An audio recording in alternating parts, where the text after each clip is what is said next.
ဒီဗီဒီယိုလေးမှာတော့ကိုလက်ရှိကိုင်နေတဲ့ပုံဟာတရားဝင်အခွန်ဆောင်ထားတာဟုတ်မဟုတ်ကိုစစ်ကြည့်လို့ရတဲ့နည်းလမ်းလေးကိုပြောပြပေးသွားမှာဖြစ်ပါတယ်။အဲ့ဒါဘာကြောင့်လဲဆိုတော့အခုလက်ရှိ social media တွေမှာဂရိထနေတဲ့အကြောင်းအရာလေးတစ်ခုပေါ့နော်။အဲ့တော့ကိုယ့်ရဲ့ဖုန်းကကျွန်တော်တို့ဒီလကုန်တွင်းမှာအခွန်ဆောင်ထားတာမျိုးမဟုတ်ဘူးဆိုလို့ရှိရင်ဒီလကုန်ပြီးရတဲ့နောက်ပိုင်းမှာဖုန်းကအသုံးပြုလို့မရအောင်သူတို့ကပိတ်ချသွားတော့မှာဖြစ်တယ်ပေါ့နော်။ဆိုတော့အဲ့တော့လက်ရှိကိုသုံးပြုနေတဲ့ဖုန်းကအခွန်ဆောင်ထားတာဖြစ်ဖို့လိုတယ်။ဆိုတော့သူတို့ထုတ်ပြန်ချက်မှာတော့ကျွန်တော်တို့ဒီမတ်လပထမပတ်ကနေစပြီးတော့ဒီမတ်လကုန်ဒီဖုန်းတွေကတော့ဒါကျွန်တော်တို့အခွန်ဆောင်စရာမလိုဘူးဘရောအော်တိုစီရင်သွင်းပေးသွားမှာပေါ့နော်အဲ့လိုဖြစ်ဖို့ရအတွက်တော့ဗာလေးလိုလဲဆိုတော့ပုံထဲမှာစင်ကတ်တစ်ခုခုထည့်ပြီးတော့ကျွန်တော်တို့ကဖုန်းကိုအသုံးပြုနေဖို့လိုတယ်အဲ့ဒါဆိုရင်သူကအော်တို register လုပ်ပေးသွားမှာဖြစ်တယ်တကယ်လို့ဒီလကုန်ပြီးနောက်ပိုင်းကျမှကုန်းတွေကအော်တိုကျွန်တော်တို့ဒီအခွန်ဆောင်ထားတာမျိုးမဟုတ်ဘူးဆိုတာမျိုးတွေ့တယ်ဆိုရင်သူက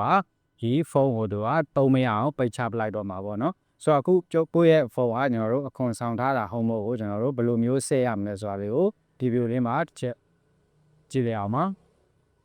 ဆိုတော့အရင်ဆုံးကျွန်တော်တို့က website တစ်ခုကိုသွားမယ်ကျွန်တော်တို့ browser တစ်ခုကိုဖွင့်လိုက်မယ်ဖွင့်ပြီးသွားရင်ကျွန်တော်တို့ဒီမှာ CEIR ဆိုတဲ့ website ကိုသွားမှာပေါ့နော် CEIR.gov.mn ဆိုပြီးတော့အဲဒီ website ကိုဝင်လိုက်မယ်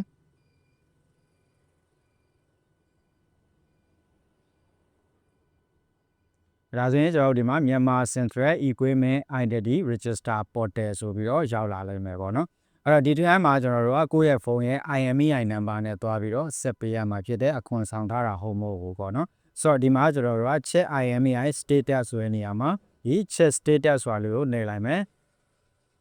နှိပ်လိုက်တဲ့အခါမှာသူကဘာတောင်းလဲဆိုရင်ဒီမှာ IMEI number ရိုက်ခဲ့ခိုင်းတယ်ပေါ့နော်ဆိုတော့ကိုဖုန်းရဲ့ IMEI number ကိုကျွန်တော်တို့ကဘယ်လိုမျိုးတွားကြည့်ရမလဲဆိုရင်ဒီဖုန်းခေါ်တဲ့နေရာကိုသွားလိုက်မယ်သွားပြီးတော့ *#06# ဆိုပြီးတော့ရိုက်ထည့်လိုက်ဒါဆိုလို့ရှိရင်ကိုဖုန်းရဲ့ IMEI number လေးပေါ်လာလိမ့်မယ်ဘာကုတ်လေးတွေနဲ့ပေါ့နော်ဆိုတော့အဲ့ဒါလေးကိုကျွန်တော်တို့ကတစ်ချက် screenshot လုပ်ယူထားလိုက်ပါဒါကမှ screenshot လုပ်ထားလိုက်မယ်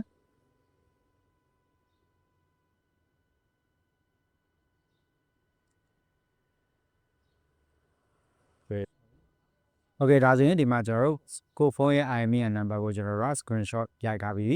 ဒီအပေါ်ဆုံးမှာရှိတဲ့ဒီ number လေးတွေကိုခဏနေရ website မှာသွားပြီးတော့ကျွန်တော်တို့ရိုက်ခဲ့ပေးရမှာဖြစ်တယ်ဒီမှာဆိုရင်ကျွန်တော်တို့354551ပေါ့နော်အဲ့ဒီ number တွေအကုန်ရိုက်ရမှာဖြစ်တယ်အဲ့တော့ကျွန်တော်တို့သွားပြီးတော့ရိုက်ထည့်ပါမယ်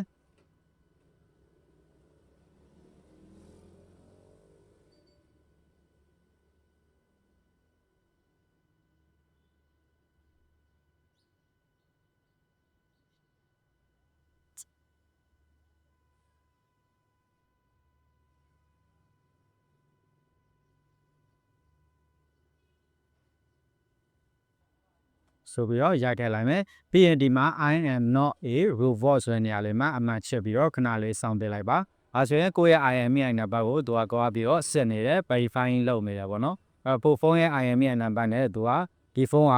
ကျွန်တော်တို့ဒီတွင်းလာတွေကအခွန်ဆောင်ပြီးတော့တွင်းလာတဲ့ဖုန်းဟုတ်မဟုတ်ကိုသူကဆက်ဆေးပေးနေတာဖြစ်တယ်ဒီနေရာလေးမှာတော့နည်းနည်းလေးစောင့်ပေးရပါတယ်โอเคဒါဆိုရင်ဒီမှာ verify ဆိုပြီးတော့သူကအမှန်လေးပြပါတယ်ပြီးရင်ကျွန်တော်အောက်မှာ check status ဆိုတာလေးကိုထပ်နှိပ်လိုက်မယ်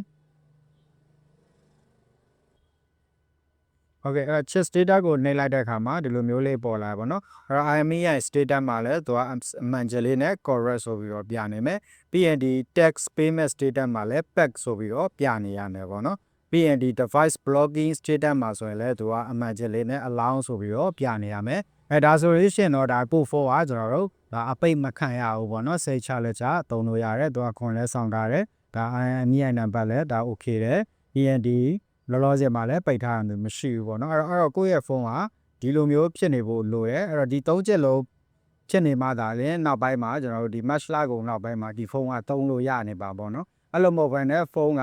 ကျွန်တော်တို့ဒီထဲကအချစ်တစ်ချက်နဲ့ညှိနေတယ်ဆိုရင်တော့ကိုယ့်ရဲ့ဖုန်းကဒါပဲစင်ကပ်ပဲထက်တဲ့ဖုန်းကသုံးလို့ရမှာမဟုတ်ဘူးပေါ့နော်ဒီမှာဖုန်းတိုင်းကိုပိတ်ထားမှာဖြစ်တယ်ဆိုတော့အဲ့ဒါလေးကိုကျွန်တော်တို့ကကိုဖုန်းလေးမှာစကြည့်ထားဖို့လိုပါတယ်ပြီးရင်တော့ဒါကျွန်တော်တို့ fitness ဆိုပြီးတော့ထွက်လိုက်လို့ရတယ်ပေါ့နော်ဆိုတော့ဒီကိစ္စကတော့ဒါလက်ရှိနေထားမှာတော့ဒါကျွန်တော်တို့အရင်စိုးရင်ကြတော့မလိုဘူးဒါကျွန်တော်တို့ဒီသူတို့ခွင့်ပြုထားတဲ့ match လပထမပတ်ကနေလကုန်ဒီ ကိုဖုန်းထဲမှာစင်ကတ်ထည့်ပြီးထည့်သုံးလိုက်မယ်ဆိုရင်ဒီအချက်တွေအားလုံး3ချက်လုံးဒါပြည့်မိသွားမယ်သူကသူ auto register လုပ်ပေးသွားမယ်ပေါ့နော်ဒါပေမဲ့ batch လ